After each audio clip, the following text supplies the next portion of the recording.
যে কারণে রোজা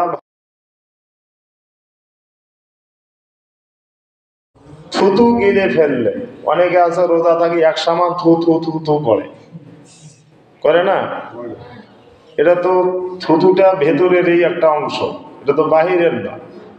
থুতু গিলে ফেললে রোজা ভাঙবে না, তবে বেশি পরিমাণ মুখে জমা করিয়া গিলে ফেলা যাবে না।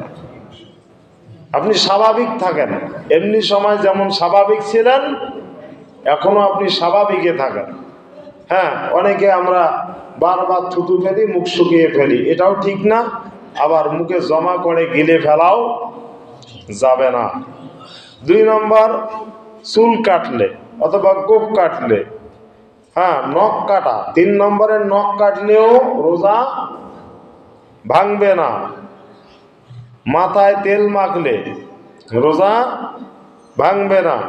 মেহেদি লাগালে রোজা ভাঙবে না। বমি করা মানে ইচ্ছায় না, অনিচ্ছায় আপনার বমি আছে,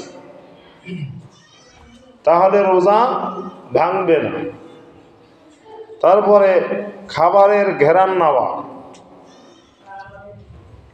খাবারের ঘেরান নিলে রোজা ভাঙবে না। এমনও মাসালা আছে, যদি কোনো পাকুনি পাক করে, অনেক মানুষ খাবে, সেই ক্ষেত্রে তিনি লবণ দেখার জন্য এরকম দিয়া থু ফেলে দেয়, তারপর রোজা ভাঙবে না। কথা বুঝছেন? সুগন্ধি মাখলে, যেমন আতর, সুরমা, এগুলো মাখলে রোজা ভাঙবে না। বুঝছেন তো?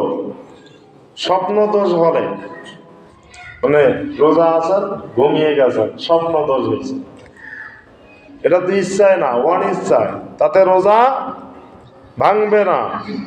ভুলে কোনো কিছু খেয়ে ফেললে, ভুলে কোনো কিছু যদি খেয়ে ফেলেন অথবা পেট পুড়িয়েও খান, খাওয়ার পরে যদি আপনার মনে হয় যে আমি তো রোজাদার, আপনি এই অবস্থায় মুখে যদি যে খাওয়াটুকু থাকবে এটা থুতু করে ফেলে দিবেন, এরপরে রোজা রাখবেন, আপনার রোজা ভাঙবে।